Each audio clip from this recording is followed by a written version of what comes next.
Hello and welcome back to Heiner Builds Your Ride. Today we have got an American Ute.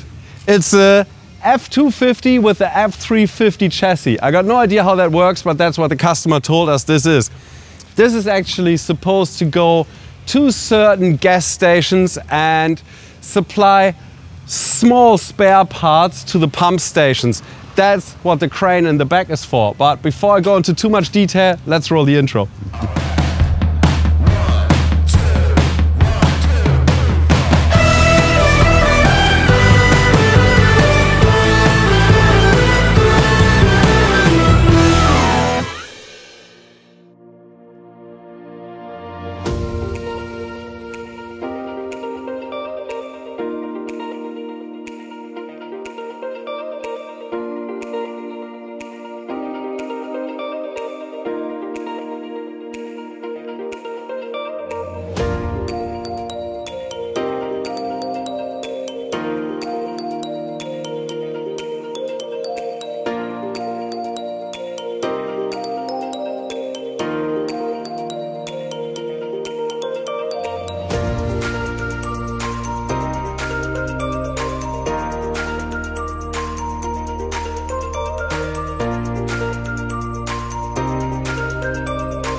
This is the Sine, which is a UHF radio, mine specific.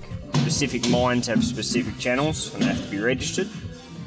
So what we do is we do a test unit in there, and then basically once it gets to site or wherever they need to be, they program it, and it has emergency channels and everything on it. And then basically the antenna goes on the bull bar and they get a hand piece right there where the driver's seat is. So there's where the pass-through connection goes to.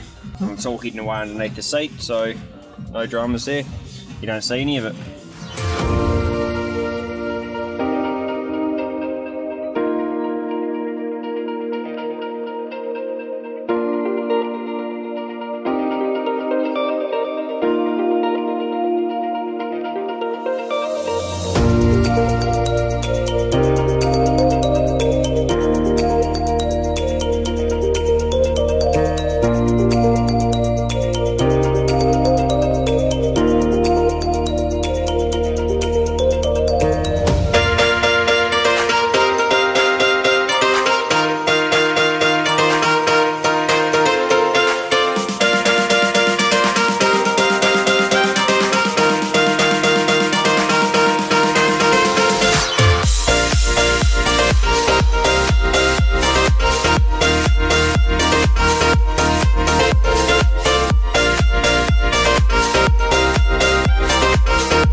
On this we have our usual fit out for this customer of ours. We have got the Hella Rock 380 driving lights, which are, in my opinion, the best choice if you want a solid driving light where you want to make sure it outlasts the vehicle. Then we have got our comms system. On this side here we have got satellite communication. This aerial here is for the mobile signal amplifier, the Cel-fi Go. Then we've got a VHF aerial here, which is company communication, and we've got the UHF aerial here. So health and safety, this thing has got reception of some sort wherever you are. It doesn't matter, except the moon maybe. I'll pop the bonnet, I'll show you what's underneath here.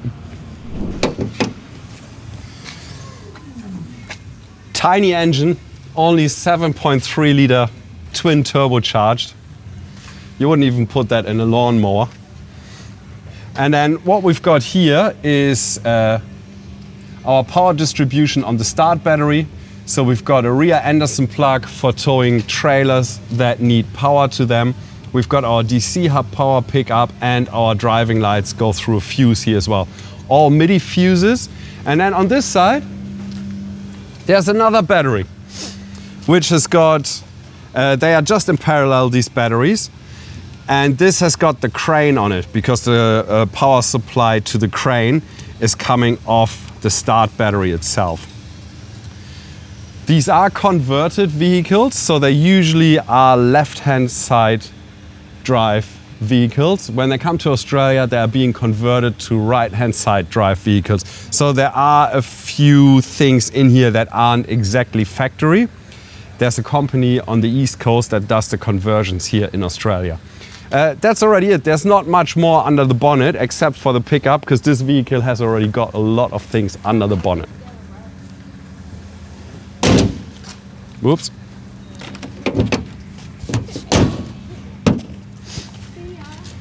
One of the cool parts in this vehicle is right here. This is where all the magic happens.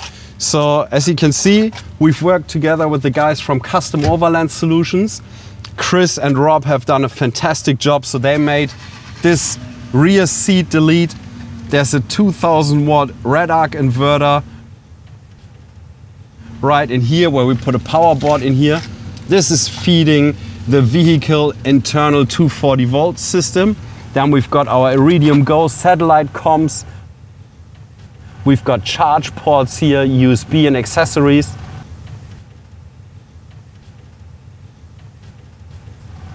We've got our Victron battery monitor that's showing us what's happening with the battery system. Battery is 100% charged. Otherwise we would have seen something coming up. It's still charging. So that is just trickling through from the solar panels. We have put 4 40 watt solar panels on top of these toolboxes. We had to use separate individual panels because the toolboxes are quite slim and we can't put anything over the toolboxes.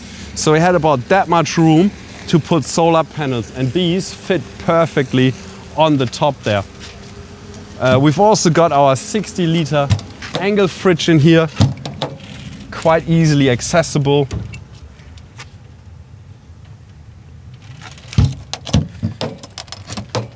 And then inside our electric cabinet, we've installed the following components. There is a 150 amp hour Amptron LiFePO 4 battery, also a 2000 watt Redarc pure sine wave inverter, and of course the Cel-fi Go mobile phone repeater / signal amplifier. And we've also chosen this location to install the relay for the rear work lights.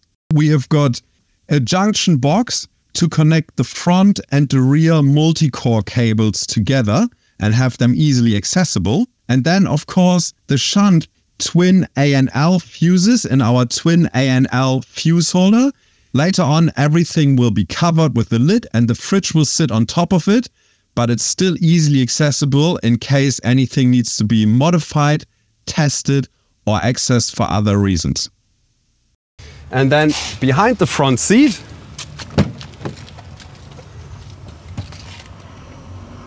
we have got easy to access Egon DC hub in case you have to change something. So if you have to change a fuse, everything's easily accessible. There's also an external solar plug-in point there, and you'll see on the side, on the bottom there, we've got our Redarc DCDC 1240, which is responsible for the charging of all of this.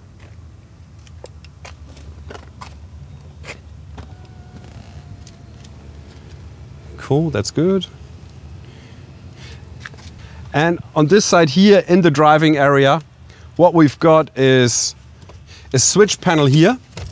This vehicle has got a switch panel built in already, right up there. Only problem with that switch panel is it is all ignition triggered. And we cannot change that because that is an integrated panel up there. So even though it has got all these cool accessory switches, we can't change that over to the second battery. We thought about it, we can't even run driving lights through it. On the Ranger that works, on the F-Truck unfortunately not. So that will only run things that come off the start batteries, which is not what we want to do. So we had to add another switch panel. And the only place we found is right here. And we've put our Klarmann switch panel in here with our customized logos. And then we also needed the GME XRS 370 two-way to plug in somewhere, and also the VHF, the Simoco Mindside radio. And we've chosen this spot which is quite a nice spot because your leg sits here and it's just in the valley of your leg when you rest your foot on there. And if you don't need any of your comms, you can just unplug it and you put it into the glove box. That way it's out of the way. What we've also got on here is a switch to turn the reverse light, the reverse beeper on and off. Then we've got signal boost, which is a switch for all our comms gear. So the comms gear automatically turns on and off with the accessory circuit. So if you turn the car on, all your comms gear switches on. Satellite comms, signal amplifier, two-way radio UHF, two-way radio VHF. But if you're stationary and you still want to use all that equipment, you just press this button and it all runs off the lithium battery that is inside the bag. We've also got some driving lights here. That's your driving light switch, and then work lights. So in case you have to work in the dark with this thing, it's not a problem. We've got 3 Heller Rock 155 work lights. As you can see up on that side there. There's one on the other side as well. And then of course, one in the very back here too, so when it's dark and you have to work, you can turn on light all the way around the back. And then obviously you got your toolboxes.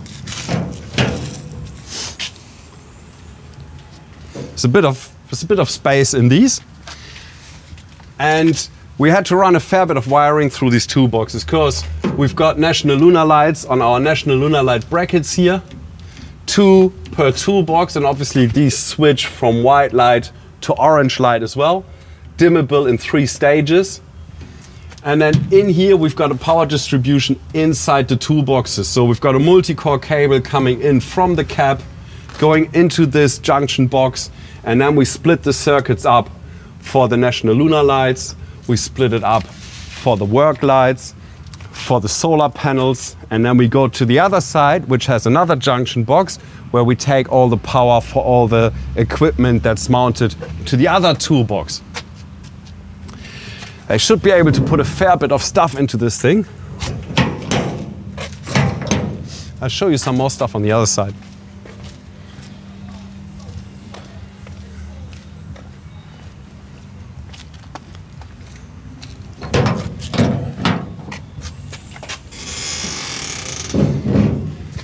As I said, there's another junction box here that's got the power supply also for the solar panels up the top, for the National Lunar lights here, and then for the Heller Rock 155 on the back here.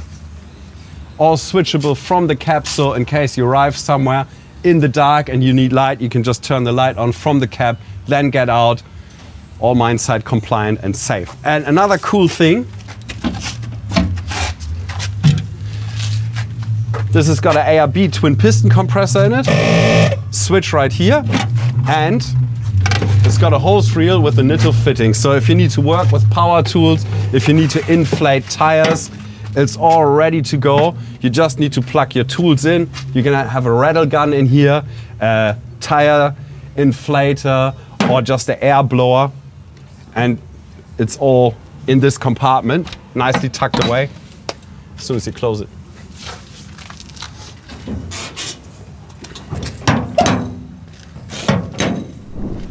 Because there were a lot of modifications with the seat delete, the bit that was under this seat didn't fit anymore because there's a storage compartment here. So the guys from Custom Overland Solutions have also manufactured an extra storage area, which usually already exists, but it goes all the way through, and we had to take it out completely.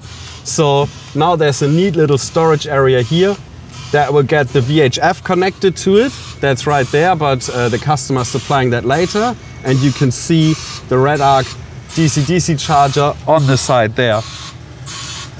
And the best thing is, you can still quite easily fit another 2 people in here. Probably wouldn't want to drive to Broome with 2 people in here, but for short runs, this is still very capable and very useful. This is where we've mounted the solar panels, and they're very, very slightly overlapping the side here. but this is within the green. We just had to make sure that nothing goes in between here, because this will hold gas bottles that will stick out a fair bit. And then obviously we've got the crane operating in the back here as well. Things have to be lifted in between these toolboxes too. So all of the top area here had to stay free. And we managed with these little panels here to still put 160 watt of solar power onto these toolboxes. And then we've got the mine site flag here, just in case you're driving somewhere and you need to be a bit more visible. And the work lights on the side here. So to work with this thing out bush, it has got quite a big crane on here. This has got 1.5 ton, if I'm not mistaken. Yeah, it's a CAFRAC 1500. These cranes are manufactured here in Perth. They're probably the best cranes that you can put on vehicles that I know about, at least around this area here. They've got their full control panel here, and then underneath here, this is the hydraulic unit, electric motor that drives the hydraulic pump, which is being powered from the front where you did see the fuse before. They are brilliant pieces of kit. If you have to lift heavy equipment, genius. I wish I had one of them on my trailer to collect firewood. And that is it. That is the first F truck that we've built in here. I think it turned out quite well, especially because we have got the help from Chris and Rob for these things. So if you're looking for anything like this, have a chat to the guys from Custom Overland Solutions. They will customize these for you, or they'll have something already on the shelf that will suit your vehicle. So the only thing left for us to do now is to give it our patch of approval. This one here is now ready to drive anywhere. Thanks, and see you for the next one.